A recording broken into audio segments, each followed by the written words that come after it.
الحمد لله وكفى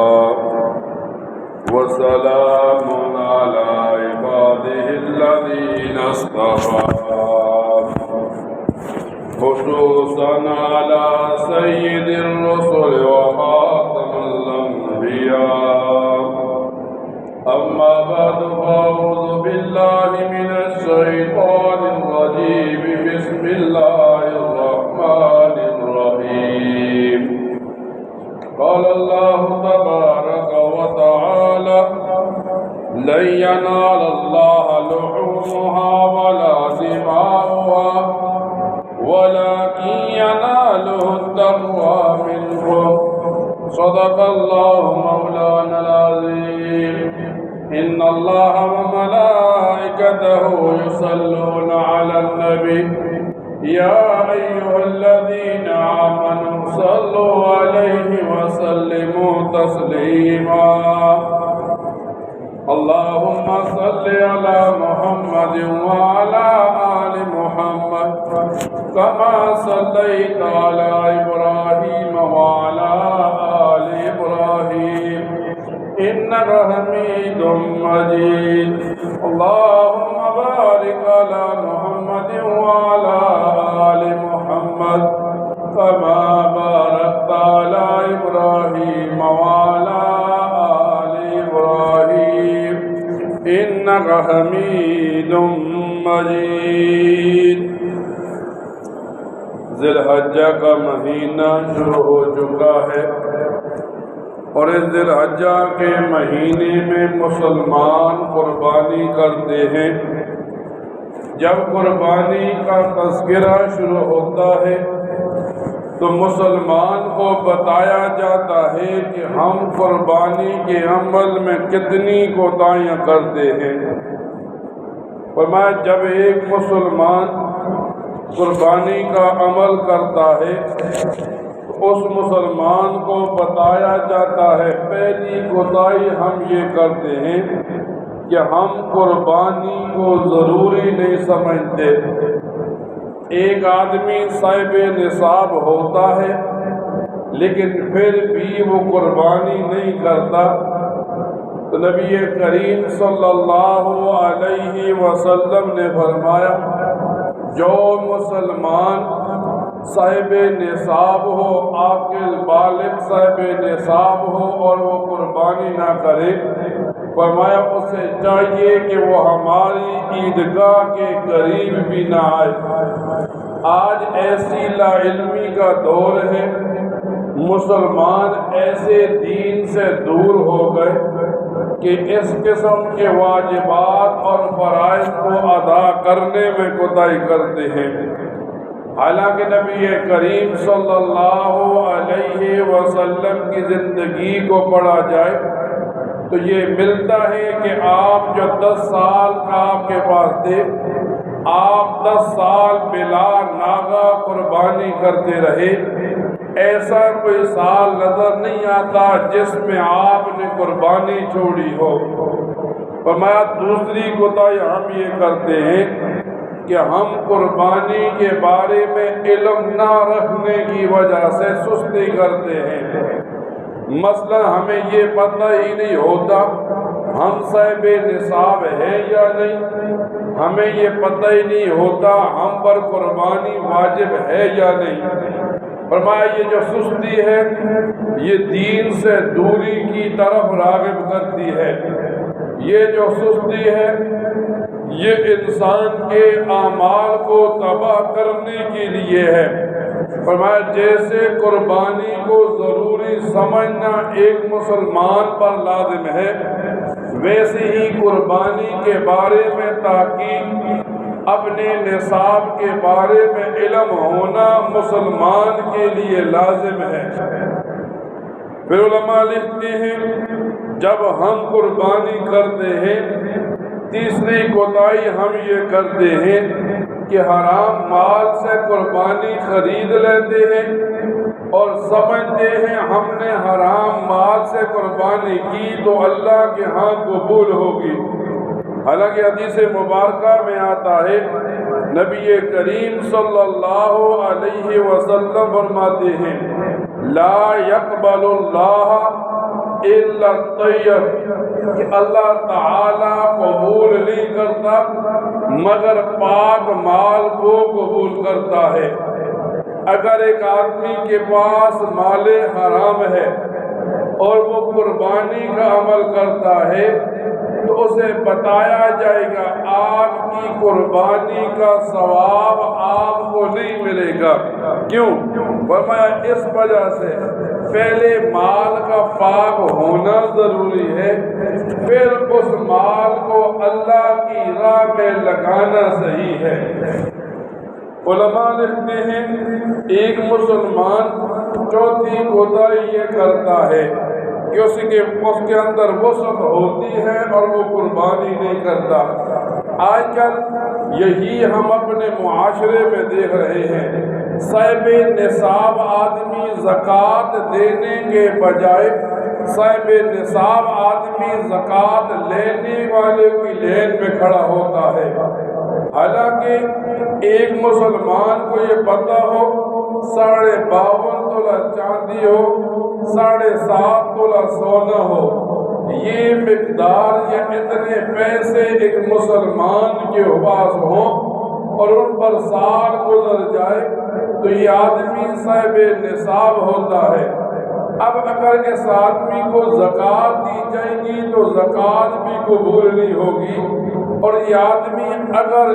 قربانی نہیں کرے گا تو یہ بھی اس وعید میں آئے گا جس کے بارے میں اللہ کے رسول نے فرمایا کہ اسے چاہیے کہ یہ ہماری عیدگاہ کے قریب بھی نہ آئے۔ پھر جب یہ قربانی کے دن آتے ہیں تو مسلمان ایک کوتاہی یہ کرتا ہے کہ نام و نمود کے لیے قربانی کرتا ہے، نام نکالنے کے لیے، حالانکہ ایک آدمی نماز پڑھتا ہے اللہ کو راضی کرنا مقصود ہوتا ہے، ایک مسلمان روزہ رکھتا ہے اللہ کو راضی کرنا مقصود ہوتا ہے، ایک مسلمان قربانی کرتا ہے صرف اللہ کی رضا مقصود ہوتی ہے۔ اگر ایک آدمی نے صرف شہرت کے لیے، صرف نام و نمود کے لیے قربانی کی تو اسے یوں بتایا جاتا ہے لن ینال اللہ لحومها ولا دماؤها ولکن ینالہ التقوی منکم، اللہ کو تمہاری قربانی کا نہ خون پہنچتا ہے نہ گوشت پہنچتا ہے، اللہ تعالیٰ کو تمہاری قربانی کے بدلے میں جو تقوی ہے، جو پرہیزگاری ہے، جو اللہ کا ڈر ہے وہ پہنچتا ہے۔ یعنی ایک آدمی قربانی کرے تو لوگوں کو دکھلانے کے لیے نہیں کرے بلکہ اللہ کو راضی کرنے کے لیے یہ مسلمان قربانی کرے۔ فرمایا بعض دفعہ یوں ہوتا ہے ایک مسلمان قربانی کے دن آتے ہیں اور قربانی کے دنوں میں یہ مسلمان واجب نہ ہوتے ہوئے حقوق کو ضائع کر کے قربانی کرتا ہے۔ قربانی کے لیے علماء نے شرط لکھی کہ مسلمان کا عاقل، بالغ اور صاحب نصاب ہونا لازم ہے۔ ایک آدمی کے پاس تھوڑے سے پیسے تھے، اس نے ایک چھوٹی سی قربانی کر لی، یہ قربانی بھی ہو گئی، صدقہ بھی ہو گیا، لیکن ایک آدمی کیا کہتا ہے اگر میں نے قربانی نہ کی تو لوگ کیا کہیں گے؟ اب یہ ادھار لیتا ہے اور ادھار کی قربانی لے کر ذبح کرتا ہے، پھر یہ ادھار کا عذاب اپنے گلے میں ڈال لیتا ہے۔ اب جب یہ مسلمان کو ادھار لیتا ہے تو اسے بتایا جاتا ہے ادھار کا ادا کرنا پہلے لازم ہے، قربانی کا واجب ادا کرنا بعد میں لازم ہے۔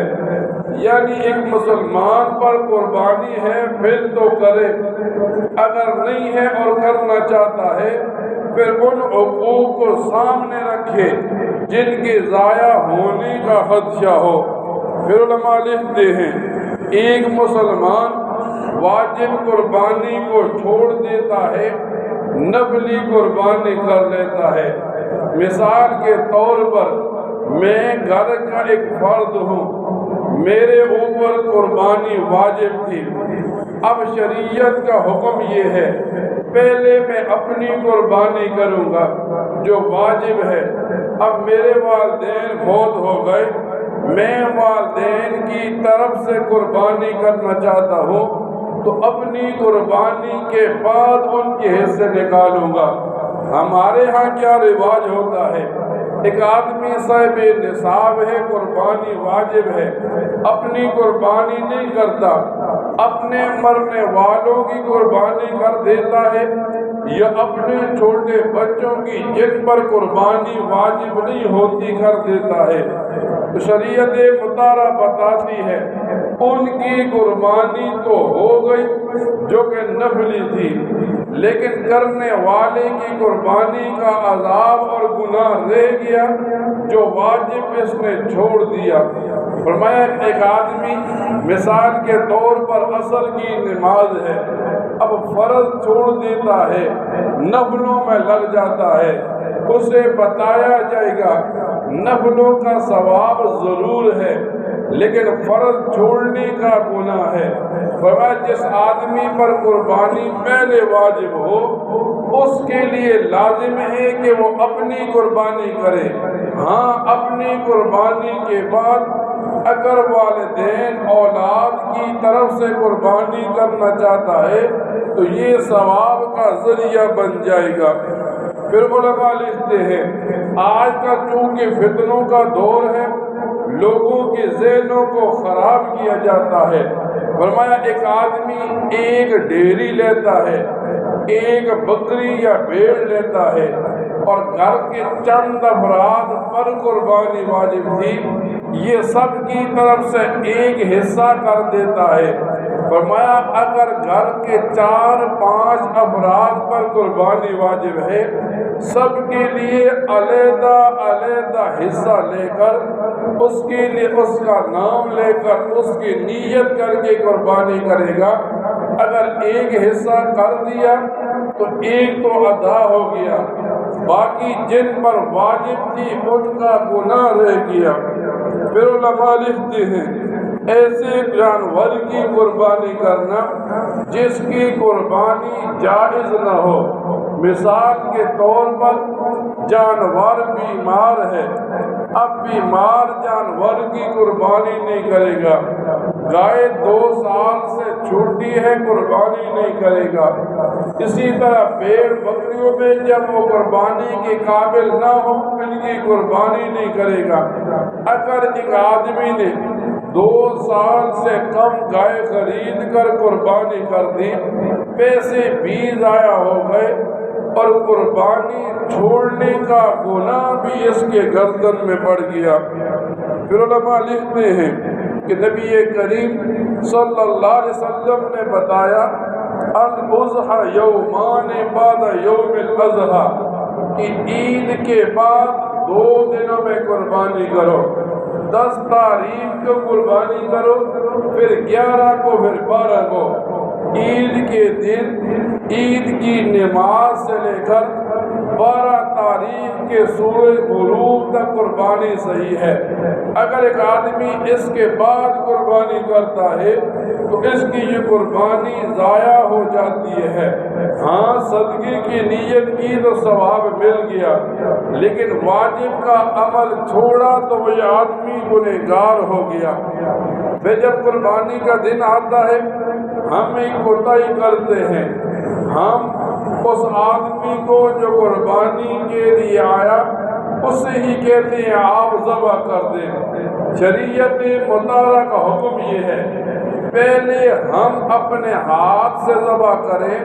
تکبیر پڑھتے ہوئے ذبح کریں۔ اگر کوئی عذر ہے ہم قربانی کو ذبح نہیں کر سکتے تو ہم کوشش کریں ایسے آدمی سے قربانی کا جانور ذبح کرائیں جس کا عقیدہ صحیح ہو، جسے تکبیرات آتی ہوں۔ جب ہم صحیح العقیدہ آدمی سے ذبح کرائیں گے پھر یہ قربانی اللہ کے ہاں قبول ہوگی۔ ہم کیا کرتے ہیں، نہ عقیدہ پوچھتے ہیں نہ نظریہ پوچھتے ہیں، ویسے ہی ایک آدمی آ کر قربانی کر دیتا ہے اور ہم بھی جلدی میں کہتے ہیں ٹھیک ہے چلو کام ہو گیا۔ پھر علماء لکھتے ہیں ایک مسلمان جب قربانی کرتا ہے، قربانی کا عمل واجب ہے، ہر عبادت کے لیے ایک وقت ہوتا ہے۔ بعض مسلمان کیا کرتے ہیں، عید کے دن قربانی کی، اللہ کو راضی کرنے کے لیے پیسے بھی لگا دیے، وقت بھی لگا دیا، جان بھی لگا دی، اب تکلیفیں اٹھا کر یہ قربانی کر رہا ہے، لیکن جب نماز کا وقت آیا اس قربانی والے کو نماز کی فکر نہیں۔ فرمایا جب یہ آدمی قربانی کرتے ہوئے نماز چھوڑ دیتا ہے تو ایک واجب تو ادا کر رہا ہے، ایک فرض کو ضائع کر رہا ہوتا ہے۔ یعنی آج کل لوگوں کے اندر عبادات کے اندر پھر اللہ کے احکامات کی طرف چلنا مسلمانوں کو مشکل لگتا ہے۔ فرمایا جب ایک آدمی قربانی کرتا ہے، شریعت مطہرہ بتاتی ہے قربانی کرتے ہوئے تسمیہ بسم اللہ پڑھنا ضروری ہے۔ چند آدمی 5-10 آدمی کھڑے تھے، سب کے لیے وہاں کھڑے ہو کر بسم اللہ پڑھنا، تکبیر پڑھنا ضروری ہے۔ حدیث مبارکہ میں آتا ہے نبی کریم صلی اللہ علیہ وسلم فرماتے ہیں ہر وہ کام جو بغیر بسم اللہ کے شروع کیا جائے وہ بے برکت ہوتا ہے۔ ہم گپوں میں لگے ہوتے ہیں اور ایک آدمی قربانی کو ذبح کر کے فارغ ہو جاتا ہے۔ پھر علماء لکھتے ہیں جب قربانی کو ذبح کرنے کا وقت آئے تو ایک مسلمان کو یہ بتایا جاتا ہے قربانی کو قبلہ رخ لٹانا، جیسا نبی کریم صلی اللہ علیہ وسلم نے طریقہ بتایا، جیسا کتابوں سے ہمیں ملتا ہے، قربانی کو قبلہ رخ لٹا کر ذبح کرنا مسلمان کے لیے لازم ہے۔ اب جیسے ہی یہ قربانی کے دن آ گئے، ایک مسلمان کے ذہن کو خراب کرنے کے لیے بعض ایسے لوگ کھڑے ہو جاتے ہیں جو عقیدہ خراب کرنا چاہتے ہیں۔ ایک مسلمان حلال مال لگاتا ہے، گائے خریدتا ہے، بھینس خریدتا ہے، پھر یہ مسلمان بکری خریدتا ہے یا بھیڑ خرید کر ذبح کرتا ہے۔ اس مسلمان کو ایسے لوگ جو عقیدہ خراب کرتے ہیں کہتے ہیں ہم نے تو نہیں پڑھا کسی کتاب کے اندر کہ بھینس کی قربانی جائز ہے۔ اب سادہ مسلمان ان فتنہ پرور لوگوں کے اس باتوں میں آ جاتا ہے، حالانکہ مسلمان کو پتہ ہو یہ وہ لوگ ہیں جو دین کو تباہ کرنے کے لیے رمضان آتا ہے 8 تراویح کا فتنہ کھڑا کر دیتے ہیں، سردیاں آتی ہیں یہ پاؤں جرابوں پر مسے کا فتنہ کھڑا کر دیتے ہیں، کسی آدمی نے بیوی کو طلاق دی، اب یہ 3 طلاقوں کو 1 طلاق کا فتنہ کھڑا کر دیتے ہیں۔ اور جب یہ قربانی کا دن آیا، سادہ مسلمان تھا، عقیدہ بھی صاف تھا، لیکن اس آدمی نے کہا چلو اس سادے مسلمان کی عقیدے کو خراب کرو، اور اسے کہا کہ بھینس کی قربانی نہیں ہوتی، حالانکہ اہل سنت والجماعت کے نزدیک جیسے گائے کا ذبح کرنا صحیح ہے ویسے ہی بھینس کا ذبح کرنا صحیح ہے، جیسے گائے کا دودھ ایک مسلمان کے لیے حلال ہے ویسے ہی بھینس کا دودھ ایک مسلمان کے لیے حلال ہے۔ تو جب یہ عبادات کے دن آئیں اور اس قسم کے فتنہ پرور لوگ کھڑے ہوں اپنے عقیدے کو بچانے کے لیے، اہل حق علماء سے مسئلہ پوچھنا ہے، اپنے علماء سے مسئلہ پوچھ کر ہم نے عمل کرنا ہے۔ اللہ تعالیٰ سے دعا کیا کریں، اللہ تعالیٰ